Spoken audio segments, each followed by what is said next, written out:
Nuestro siguiente invitado es Juan Moreno Yagüe, ya les presentaba, el licenciado en Derecho por la Universidad de Sevilla y en este momento representa a la agrupación, asociación 15M Parrato.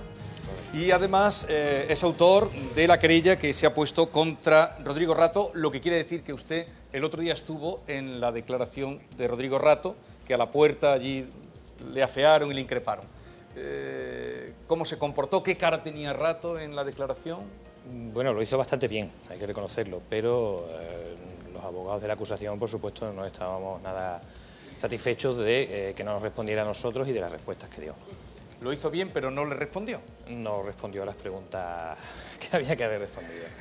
Hoy, además, hemos conocido que el agujero de Bankia es de 10.444 millones de euros, unos 170.000, oigan bien, unos 170.000 millones de las antiguas pesetas. Y vamos a hablar de todo esto, pero también ha habido una noticia hoy y es que se ha desplomado completamente las acciones de Bankia, que va a salir del IBEX. ¿Esto qué quiere decir? Quiere decir que prácticamente las acciones actuales van a perder todo su valor y va a salir del IBEX porque solo va a haber un único accionista real que va a ser el FRO. Por eso las sacan de cotización y por eso quien conserve acciones en estos momentos, lo poco que valgan, valdrán menos en los siguientes días. Bien, nos hemos ido a la calle para preguntar cuánto nos ha costado a los españoles, Bankia. Bankia ha protagonizado este año el mayor desastre financiero de la banca española. La fusión de las 7 cajas que conformaron la nueva entidad, entre ellas Caja Madrid, dirigida por Rodrigo Rato, y Bancaja, se vendió como el nacimiento de la mayor caja de España. Nada más lejos de la realidad. La creación de Bankia nos ha costado a día de hoy 23.465 millones de euros. 4.465 de esos millones fueron facilitados por el Fondo de Reestructuración Ordenada Bancaria para la integración de las 7 cajas. Tras la quiebra de Bankia en mayo de este año y su nacionalización, la entidad solicitó 19.000 millones de euros más. Dinero que en esta ocasión procedería de fondos europeos y que se traducen en deuda pública. El Estado, es decir, nosotros, nos convertimos en avalistas de esta cantidad. Sin embargo, las ayudas millonarias no son suficientes para paliar el mayor fiasco financiero de nuestra historia. Actualmente Bankia tiene en circulación, solo en acciones preferentes, casi 3.200 millones de euros heredados de diferentes emisiones. Además, el valor de las acciones de la entidad ha disminuido en un 84,53% desde que salió a bolsa hace año y medio. Y los males no cesan. Bankia ha anunciado que recortará casi una cuarta parte de su plantilla. Unos 5.000 trabajadores perderán su trabajo, cerrarán el 39% de sus sucursales y reducirá los sueldos hasta un 50%. Bien, ahí hay algunos datos en ese reportaje que responde a la pregunta de cuánto nos ha costado a los españoles el caso Bankia. Y ahora vamos con las preguntas del público para nuestro invitado. A ver, empezamos por Cádiz. José María, adelante. Hola, buenas noches, señor Moreno. Vamos a ver, en estos tiempos de crisis y de fraude y demás que nos ha tocado vivir y en los cuales no hay banqueros ni políticos que asuman responsabilidades, ¿qué responsabilidad tiene el señor Rato en la quiebra de Bankia? Bueno, Rato impulsa la salida a bolsa, supuestamente por órdenes de las autoridades económicas, y desde luego en la banca las leyes exigen una diligencia máxima porque en la banca se trabaja con algo muy complicado en cuanto a un bien para una empresa. Manejan dinero de los demás. Realmente la banca no les presta el dinero propio, sino el dinero de los demás. Y por eso las normas exigen una diligencia máxima en todos los movimientos que hagan. Y en un principio la creación de Bankia supuso la agrupación de varias cajas, se llamaba Sistema Institucional de Protección, cajas que estaban bastante mal. Nosotros mantenemos que lo que se hizo fue realmente crear una entidad tan grande que efectivamente la quiebra de esa entidad pudiera afectar a todo el sistema económico nacional. Lo prudente hubiera sido quebrar a lo mejor aquellas cajas que ya estaban mal en el año 2007-2008. Cuando a uno lo nombran presidente de una entidad de este tamaño y le encargan eso, entendemos que lo prudente hubiera sido parar o negarse a formar tamaño problema para la economía española, porque era evidente que las pérdidas iban incrementándose año tras año por la morosidad derivada sobre todo de las inmobiliarias, y que esto no iba a salir bien de ninguna manera. Tenemos un gran problema, es que aunque los españoles quisiéramos salvar Bankia, probablemente no tenemos dinero suficiente. Rato es responsable, pero no es el único. Esto no hubiera podido hacerse si no hubieran colaborado las autoridades monetarias, el Banco de España y en general la clase política, intentando calmar a unos mercados que supuestamente le daban a estos señores pues más miedo que las leyes y los jueces. Vamos de Cádiz, a Sevilla. A ver, José Benito, adelante. Hola, buenas noches, me presento.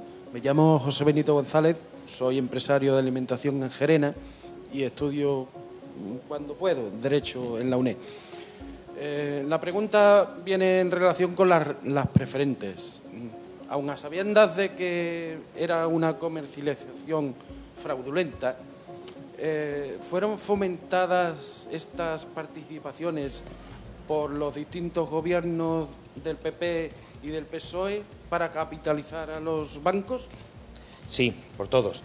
Las preferentes es una especie de contrato que tiene su origen fundamentalmente en el derecho bancario anglosajón y comienzan a aparecer en España en el año 99 y año 2000. Es algo que tiene poca explicación.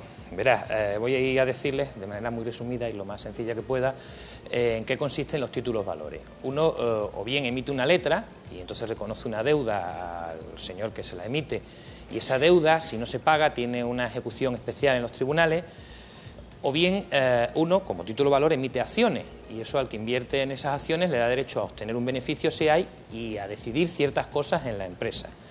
Cuando las empresas se hacen más grandes, la economía se globaliza, y hablo desde el siglo XIX hasta acá, las letras de cambio se emiten de manera masiva, es decir, se emiten bonos, obligaciones, que sirven para financiar a las empresas a un coste menor que el que supone un préstamo a la banca, y las empresas siguen emitiendo acciones e inventan un título nuevo, que son las acciones sin voto, que son una mezcla, eso sí es realmente un híbrido, de lo que eran esos papelitos que te servían para financiarte, pero que no concedían derechos políticos y así tú obtenías financiación, pero esos señores no mandaban en tu empresa. Las acciones sin voto, digamos que eran un producto atractivo porque si no te pagaban ese dividendo anualmente que te habían prometido, tú recuperabas tu derecho de voto y lo lógico inmediatamente era convocar una junta y destituir al Consejo de Administración. Bueno, pues estas preferentes son un invento que consiste en que usted invierte su dinero en la empresa, le pagarán un interés cuando ellos vean que es conveniente pagarle un interés, pero pueden decidir, aun teniendo beneficios, que no le van a pagar ningún interés y la ley le prohíbe que no le paguen interés de ningún tipo si tienen pérdidas, ¿vale? Si no le pagan interés usted no tiene ningún derecho político. Bueno, eso que era una aberración y que empieza a comercializarse en el año 1999, curiosamente siendo ministro de Economía don Rodrigo Rato, en vez de censurarse o pararse en la legislación española, se le da el visto bueno, algo que era un auténtico chiringuito. Cada una de las emisiones, si ustedes han comprado o hay alguna estafa por preferentes, las antiguas tienen un código que comienza por K y G, están emitidas desde las Islas Caimán. Entonces, el Estado español, en vez de impedir eso, le da amparo y permite que eso se haga desde España. Las emisores fundamentales fueron las cajas y efectivamente les servía para recapitalizarse. Todo esto pasó por las respectivas consejerías de Economía y Hacienda de todas las comunidades autónomas y todos tenían conocimiento de lo que se estaba haciendo. Lo preferente además es un poco absurdo porque ni tiene sentido para mí, como inversor, meter el dinero para siempre y no recuperarlo más a cambio de un interés, que bueno, al principio puede ser alto, si no me lo están pagando con mi propio capital, ni tendría sentido tampoco para el emisor, porque si es a perpetuidad, en 30 años yo habría recuperado 2 veces mi capital. A ver, que hay muchas preguntas. En cualquier caso, ha dejado claro que fueron muchísimos los que vieron lo que estaba pasando y nadie hizo nada. Vamos a Almería. Le ruego, señor Moreno Yagüe, que sea breve para ver si preguntan todas las provincias. Almería, adelante, Mar. Hola, buenas noches. Buenas. ¿Qué debería hacer si tuviese acciones preferentes en Bankia? ¿Hay obligación de acudir al canje de preferentes? Esa pregunta es muy complicada. No hay obligación de firmar nada. Nadie le puede obligar a uno a acudir a un canje de preferentes ni de ningún otro título de valor. El problema es que lo que ha diseñado el legislador en los últimos 4 o 5 meses es que va a dar igual si usted quiere o no. Se lo van a cambiar con fuerza de ley. O sea, en el BOE van a adoptarse determinadas decisiones que les va a dar igual que usted firme o no. En principio yo no recomendaría a nadie que cambiara las preferentes, porque partimos del hecho de que son una estafa en cuanto a su comercialización, pero también una estafa en sí mismas. Si a usted le dicen que cambie preferentes, se lo van a cambiar por acciones, y se lo van a cambiar por acciones de Bankia, que, como han visto antes, están desplomándose. Entonces, no hay ninguna obligación. Yo recomiendo a la gente que denuncie todo lo juzgado, lo que le ha pasado con las preferentes, y la idea que tenemos nosotros, bueno, 15M para rato, que es quien me contrata a mí, es convertir a los titulares de preferentes en víctimas de un delito. Y eso hace que su posición en la escala, en caso de quiebra, que se va a producir, suba. Ya no es usted un inversor híbrido, es usted un sujeto al que le han producido una lesión en su patrimonio y tiene derecho a que se le indemnice civilmente como cualquier otro acreedor de la posible quiebra o concurso que se produzca en esos bancos. O sea, que si tuviera acciones preferentes, directamente a denunciar. Esa es su oposición. A ver, adelante, Huelva. Carolina, adelante. Hola, buenas noches. Buenas. Una pregunta muy sencilla. ¿Qué ocurre a partir de ahora con los ahorradores de Bankia? No se sabe. Esta tarde han excluido a Bankia de la cotización del IBEX. Se han publicado esta mañana varias disposiciones en el Boletín Oficial del Estado diciendo que se ha recapitalizado la entidad y que hay que amortizar esos títulos. Si hemos entendido bien, amortizar quiere decir que contra pérdidas todo el posible valor que declararon los accionistas, que tienen un valor nominal de 2 euros cada acción, va a desaparecer y se va a diluir en los 10.000 millones de euros que se le van a ingresar por parte del FROB. Precisamente lo que ha tratado de hacer 15M para rato, representando a accionistas particulares, es impedir que eso se produzca, porque estos señores están haciendo todo esto como si realmente no hubiera una causa penal abierta en la Audiencia Nacional investigando si toda la emisión de acciones fue una estafa. El caso es que con la legislación que se ha publicado desde agosto para acá, poco tienen que hacer, porque, le repito, igual que con las preferentes, el Estado va a decir que sus títulos no valen nada, que lo han perdido todo y punto, y se acabó. ¿Usted mantendría sus ahorros? No, yo recomiendo a la gente salir de esta entidad porque el memorándum de entendimiento, otro documento del que casi nadie tiene conocimiento, sitúa al Banco de Valencia, a Cataluña Caixa, Nova Galicia Caixa y a Bankia como entidades que están quebradas, y ya han abierto la liquidación de Cataluña Caixa y de Nova Caixa Galicia, y no se hace con Bankia por el tamaño que tiene, porque el Estado no podría responder de los casi 100.000 millones de euros que hay supuestamente en la actualidad en depósitos. Entonces tratan de evitar que el Estado tuviera que responder. El Estado en estos momentos no puede garantizar la sanidad y la educación, no creo que sea capaz de garantizarle a nadie sus ahorros. Gracias. Vamos a Granada. Sol, adelante. Buenas noches. Buenas. Pero, sin embargo, el señor Luis de Guindo sí que ha dicho que los clientes de Bankia que puedan demostrar que han sido engañados y estafados, les será devuelta todo el dinero que ellos han metido en las preferentes, en todo. ¿Esto es verdad o...? No, pero el ministro no podía decir otra cosa. Vamos a ver, todo el mundo que ha comprado preferentes y es un ahorrador o un cliente de banco, por definición ha sido engañado. Le estoy diciendo, si a usted le hubieran dicho en su momento, mire usted me va a dar todo su dinero o todos sus ahorros, o la parte que usted considere conveniente de sus ahorros, los voy a meter en esto, que son unos papelitos, no se lo voy a devolver nunca y le voy a pagar un tipo de interés. Ya veré cuándo se lo pago. Evidentemente nadie hubiera firmado ese contrato. Luego, mire usted... Entonces no está referido a que se lo vayan a devolver lo que es en dinero, sino en papel.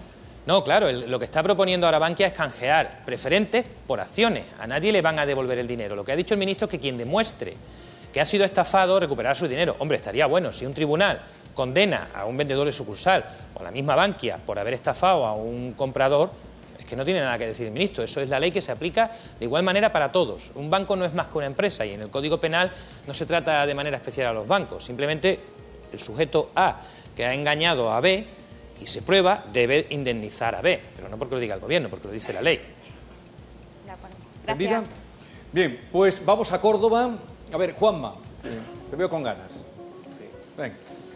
Buenas noches. Buenas. Y feliz Navidad a todos los andaluces y a todos los que estamos aquí, ¿vale? Mi pregunta es la siguiente. Al igual que están haciendo con Bankia, en la cual se ha personado como acusación particular, ¿van a perseguir y actuar de la misma forma con el resto de banqueros sin vergüenza, entre comillas, bueno, entre comillas no, sin comillas, que han hecho gestiones nefastas en sus entidades y se han marchado de rosita y además con indemnizaciones millonarias? Le aclaro, yo soy abogado y es verdad que tengo relaciones con el 15M en otros aspectos. A mí en el caso Bankia me contrata un colectivo por internet del que no conozco a casi ninguno de los sujetos, que organizan algo que no se había hecho nunca, y es que realmente hacen una campaña de financiación en redes y consiguen dinero para pagar los costes mínimos de un juicio de este tamaño, y le ofrecen a accionistas particulares el poder demandar.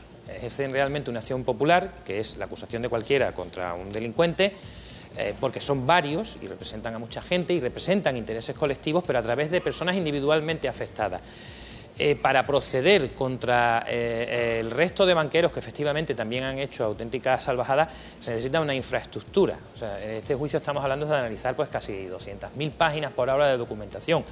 Desde luego, lo que sí se está trabajando es en perseguir determinadas prácticas bancarias que pueden afectar o que afectan a todos, para conseguir beneficiar a toda la sociedad. Yo, por ejemplo, estoy también haciendo cosas en relación con el Euribor. No sé si saben ustedes que se han puesto recientemente 2 multas enormes a Barclays y a Unión de Bancos Suizos. Vendrán más multas y se debe un trabajo de investigación que estamos haciendo nosotros y denunciando y comunicando a las autoridades dónde está el fraude. Lo ideal sería que la gente hiciera lo mismo que se ha hecho con Bankia, que se organizara, se agrupara y efectivamente emprendiera acciones penales contra todos aquellos empresarios, que los banqueros no son más que un tipo de empresario especial, que efectivamente han engañado a la gente. Es muy difícil, pero se puede. Venga, muchas gracias. Y se está demostrando con esa denuncia, con esta querella. Cuidado, señor Moreno Yagüe, ven aquí porque voy a ir a Jaén. Mercedes, adelante. Buenas noches, señor Buenas. Moreno. En primer lugar, quiero agradecerle que esté aquí en representación de la Plataforma Ciudadana 15M, que nació de la indignación para conseguir una verdadera democracia participativa y en la que trabajan muchos ciudadanos anónimos y pocas veces nos dan la oportunidad de demostrarlo en público. Mi pregunta es la siguiente. ¿No creen que la estafa de nacionalizar las pérdidas de las entidades financieras fraudulentas es una tomadura de pelo para los ciudadanos y que no debemos de seguir consintiendo? Totalmente. Lo que se pretende con la querella presentada contra Bankia es interrumpir una mecánica que se ha instalado en prácticamente todo el sistema económico mundial, y es no respetar las propias reglas del capital. Es decir, si yo invierto en un negocio y me sale mal, yo pierdo. Y si alguien ha invertido en mi negocio, él también pierde. Es un riesgo que se corre. Por eso se habla de negocios de riesgo. Resulta que la banca nunca pierde. Lo triste y lo grave de lo que está pasando en Bankia y en las demás cajas es que sistemas que están completamente quebrados, y que es una lástima, pero oiga, han quebrado por la mala gestión de los políticos que las dirigían o de los banqueros que las dirigían, deberían de haber dado como resultado una quiebra o un concurso de acreedores como en el que se ve implicado cualquier empresario normal. En esos casos, todos los acreedores se someten a un principio de la legislación concursal, que es la igualdad de pérdidas. Si yo, preferentista o accionista, he invertido en Bankia o en la Caixa tal, y resulta que tengo que perder el 50% del dinero, pues bueno, deberé aceptarlo porque son las leyes, las conocí y son los riesgos. El problema es que eso no está pasando. Yo, accionista minoritario o titular de preferentes, estoy perdiendo, pero los grandes acreedores, los que han comprado series gigantes de bonos, de deuda hipotecaria, no están perdiendo, se les está permitiendo que recuperen todo su dinero. Y eso se está haciendo a través del dinero público que sale del Tesoro Público Español. Es decir, efectivamente hay una transferencia de deuda privada a deuda pública. Y todo por el miedo a que no nos financiaran nuestra deuda pública nacional. Es decir, oiga, que si hacemos esto no van a comprar letras, bonos o pagarés del Tesoro. Aquí el problema es que nadie se ha planteado cómo cambiar la forma de Estado para que un Estado no necesite financiación y se vea sometido a la banca, como nos sucede a cualquiera cuando tenemos que comprar una casa porque no llegamos. Es absurdo que un Estado necesite siempre financiación. Por otra parte, con eso que dice de la transferencia de dinero privado, de deuda privada a deuda pública, nos encontramos con el problema base de todo. Tenemos un banco central que resulta que es financiado o cuyos fondos parten de los Estados, a los que los Estados no les pueden pedir dinero. Ese banco central se lo presta a los bancos privados, que a su vez multiplican el precio de ese dinero cuando se lo compran a sus propios estados por 5, 6 o 7 veces más. Evidentemente, la única forma de parar esto es que la gente se conciencie, que los tribunales detengan en algunos casos estas transferencias, pero es una cuestión de carácter político. O sea, son los políticos los que están decidiendo, tanto en España como en Italia, como en Francia, como en Inglaterra, que el dinero público vaya a salvar a entidades privadas. Y sobre todo, nadie ha dicho, frente al miedo que se impone en las noticias, cuánto nos cuesta una quiebra de un banco. Se mete miedo, pero no se dan cifras. ¿Cuánto cuesta que suspenda un Estado pagos? Porque a lo mejor es mucho más barato que lo que nos está pasando. Hay un caso paradigmático y es Desia, que es una entidad semipública francesa y belga que lleva ya 95.000 millones y 3 inyecciones gigantes de capital y no para de tener pérdidas. Probablemente Bankia siga el mismo camino. Muchas gracias. Cerramos la ronda de provincias con Málaga. Milis, adelante. Adelante. Buenas noches, señor Moreno. Buenas. Bueno, yo estuve leyendo la semana pasada un artículo en internet que ha salido también en el vídeo, que el dato me dejó un poco truleca, porque yo no me lo explicaba. Y he querido trasladar la pregunta a usted. ¿Cómo es posible que el gobierno haya rescatado en Bankia, o sea, haya rescatado a Bankia y haya protagonizado el rescate más caro de toda la historia financiera en España, y que ahora esta misma entidad diga que va a despedir a 5.000 personas, nada más y nada menos, y además va a reducir el sueldo a los que sobrevivan? ¿Eso cómo se explica usted que está tan metido en todo esto? Bueno, porque no lo está decidiendo Bankia, no lo está decidiendo el Estado español. El Estado español en junio firmó una cosa que se llama Memorándum de Entendimiento, que es una especie de tratado internacional que se firma con lo que se conoce como Troika, el Fondo Monetario Internacional, el Banco Central y Bruselas. Y ahí se distinguen varios grupos de entidades. Hay un segundo grupo que puede sobrevivir con ayudas públicas, pero hay un primer grupo que no hay manera de salvarlo, donde están Bankia, Caixa Galicia y Banco de Valencia y Cataluña Caixa. Bueno, pues se dice que esas entidades del grupo 1 tienen que disolverse y ha de hacerse de la mejor manera posible sin que ocasionen mucho gasto al erario público y sin que, por supuesto, ocasionen un descalabro financiero. Lo lógico sería, a lo mejor, coger las persianas de Bankia, cerrarlas y aquí paz y después gloria. Los que tienen sus ahorros los pierden, pero a lo mejor los que tienen sus hipotecas, pues oye, eso que han ganado y no tienen que devolverlas. En ese plan se les dice a las autoridades españolas que estos bancos actuales, que antes eran cajas, quedarán reducidos a un ámbito de actuación minúsculo. Es decir, su ámbito geográfico, en el caso de Bankia, está casi extendida por toda la red nacional, pero que no se centrarán en grandes negocios y que reducirán su personal, ¿no?, para ir liquidando con el menor coste posible. ¿Qué pasa con Bankia? Bankia no va a salir adelante, de broma. O sea, si me vas a quitar a una cuarta parte o más de los trabajadores y me vas a cerrar un tercio de sucursales y además me vas a prohibir participar en préstamos sindicados en grandes negocios, que son los que producen mucha rentabilidad, dígame usted cómo voy a sobrevivir yo, cuando además soy el mayor poseedor de ladrillo y suelo de toda Europa. No tiene sentido ninguno. Evidentemente es que ahí se están haciendo las cosas tan mal que cualquier persona lo ve. O sea, esto no tiene salida lógica. Pero aún así se gana tiempo y se permite esa transferencia de fondos públicos para pagar deuda privada. Bueno, muchas gracias. Atendida. Bien, pues vamos a ver las preguntas más cañeras que llegan desde las redes sociales, porque ya las trae Mar Barrera. Muy buenas noches. Adelante, Mar. Bueno, también le traigo una frase célebre que me han trasladado nuestros amigos de las redes. Dice así: el capital... No, esa es la de antes. Saber lo que es justo y no hacerlo es la peor de las cobardías. Lo dijo Confucio. Sí. El caso de Bankia tiene indignada a toda la sociedad en general. No entienden cómo puede recibir ayuda pública millonaria después de haber sido arruinada por sus directivos.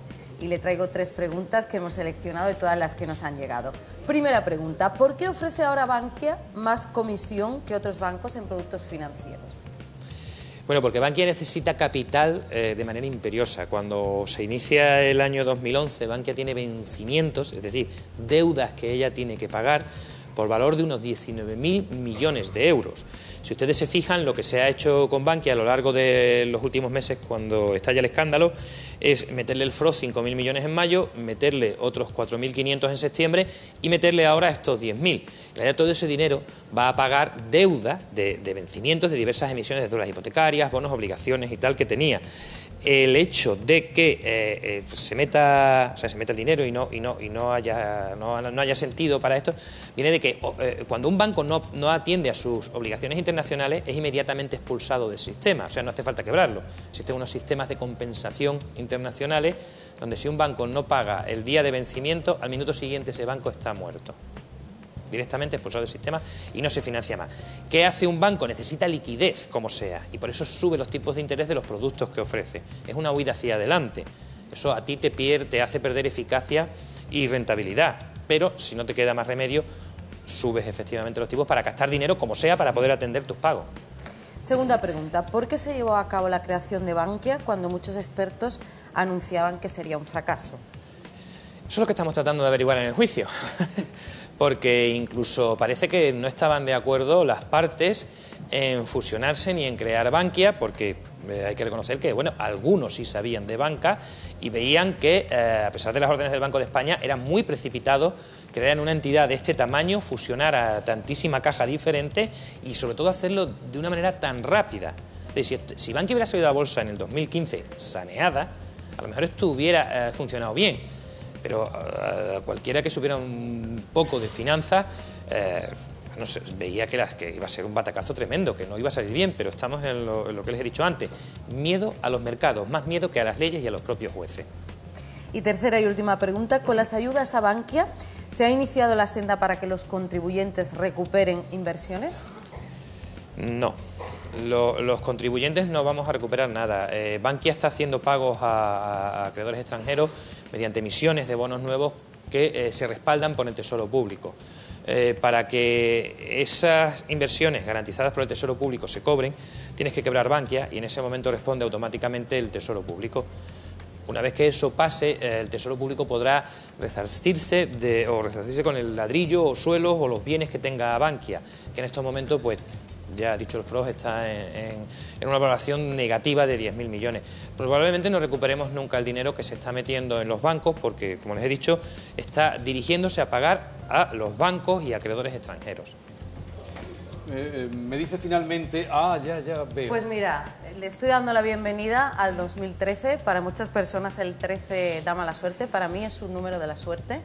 Así que con optimismo voy a recibir el 2013. Bueno, ¿sabes por qué? ¿Por qué? Porque tenemos 365 nuevas oportunidades. Nos vamos a empeñar en ello. Gracias, Mar. Gracias, señor Moreno Yagüe. Gracias por estar aquí con nosotros. Le deseo lo mejor en este proceso que está metido. Pero dígame una cosa. Usted como abogado, que tiene ya su experiencia, 200.000 folios, largo proceso, pica muy alto, Rato y... ¿Veremos a Rato y los implicados en la cárcel, a Rodrigo Rato? Yo espero que sí. Yo espero que sí, porque han cometido unos delitos gravísimos, la cantidad de afectados es numerosísima y sobre todo estamos hablando de unas cuantías de miles de millones de euros donde conscientemente tú has actuado de una forma que sabías que ibas a ocasionar esas pérdidas. En el fondo es un delito de publicidad engañosa lo que ha hecho Bankia, no es otra cosa, es sencillo. Si te demuestro que hay engaño, va a ser muy difícil que te libres. Gracias por haber aceptado nuestra invitación, señor Moreno Yagüe. Gracias. Un aplauso para él y feliz año. Damos las gracias a nuestro querido público por estar una noche más con nosotros y le emplazamos ya para el próximo jueves, que será el día 3 y será ya el año 2013. Van a estar con nosotros Emilio Calatayud, el juez de menores, va a estar también con nosotros el defensor del pueblo andaluz, José Chamizo, y también estará el representante de los consumidores de Andalucía, que es Juan Moreno. Así es que ya pueden enviar sus preguntas, las que quieran, para que dispongamos de ellas para hacérselas llegar. Otra cosa, desde pido la palabra, queremos desearle un feliz 2013, o por lo menos que sea un poquito mejor que el 2012.